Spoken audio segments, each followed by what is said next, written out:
আমাকে চ্যালেঞ্জ করেছিলেন ওনার শ্রীরামপুরে যাওয়ার জন্য। চ্যালেঞ্জ যেদিন করেছিলেন সেদিনই তার পরের দিনই আমি ওখানে পৌঁছেছি। ওনার বুকের উপরে দাপিয়ে বাইক চালিয়ে এসেছি। তো আমাকে তো ওনার অসুরের মতো লাগবেই, এটা অত্যন্ত স্বাভাবিক। তবে ওনাকে গণেশ সাজালে খুব ভালো মানাবে, আমি এটুকু বলতে পারি। রাজকুমার যখন বাড়ি থেকে বেরোয় একজন সাধারণ সাংসদ হওয়ার পর, তার সেখান থেকে যেখানে যাবেন পুরো রাস্তাটা করিডোর করে রাখা হয়, বিভিন্ন মানুষকে গাড়ি আটকে দেয়া হয়, দুটো প্লেন আছে যাদের জন্য ঘোরাঘুরির জন্য, আর কিছু না করে রোজগার জিরো দেখিয়ে কোটি কোটি টাকার সম্পত্তি করেন যারা, তাদের এই সমস্ত কথা মানায় না।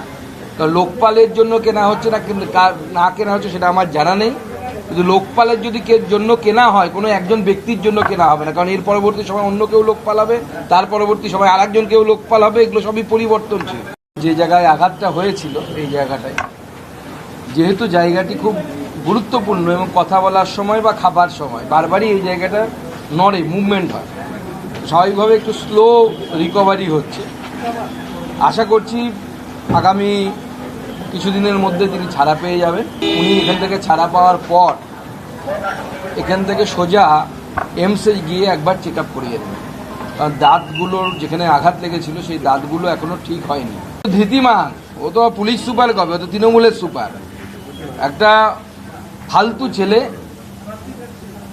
এ তৃণমূলের দলদাস হিসেবে কাজ করে, কোনো প্রোটোকল মানে না। একসময় ডায়মন্ড হারবারে ছিল এবং ডায়মন্ড হারবারে থেকে অভিষেক বন্দ্যোপাধ্যায়ের কুকুরের মতো কাজ করত।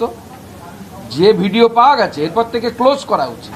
2002-03 26 লক্ষ বাংলার মানুষেরই নাম বাদ গেছে কোথায়? তখন তো আর এইসব প্রশ্ন ওঠেনি যে মমতা বন্দ্যোপাধ্যায় তখন তো বলেননি, অভিষেক বন্দ্যোপাধ্যায় তো তখন তো বলেননি যে সরকার কেন্দ্রে আছে সেই সরকার অবৈধ। আগে এতবার হলো, 12 বার 13 বার হলো, এই দিয়ে 13 বার হতে চলেছে। তো 12 বার এসআইআর এর সময় সমস্যা হলো না, 13তম বারেই সমস্যা। তারা চাইছে বাংলাদেশি মুসলিম অনুপ্রবেশকারী যারা, তাদেরকে ভোটার লিস্টে নাম ঢুকিয়ে রাখতে। বাংলাদেশি মুসলিম অনুপ্রবেশকারীদের নাম ভোটার লিস্টে থাকবে না, উচিত না থাকা। নির্বাচন কমিশন শোকজ করেছে কারণ এই বিএলওরা বলেছে তারা কাজ করতে পারবেন না। তার মূল কারণ হচ্ছে অসুরক্ষার অনুভব। এই মমতা বন্দ্যোপাধ্যায়ের হুমকি, যে রাজ্যের তিনি প্রশাসনিক প্রধান, তিনি যদি হুমকি দেন যে আমি এসআইআর করতে দেবো না, বিএলওদেরকে কি পরিমাণ মানসিক চাপের মুখে পড়তে হচ্ছে সেটা আপনারা ভাবুন।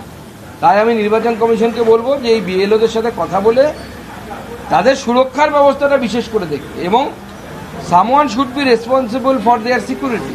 আমাকে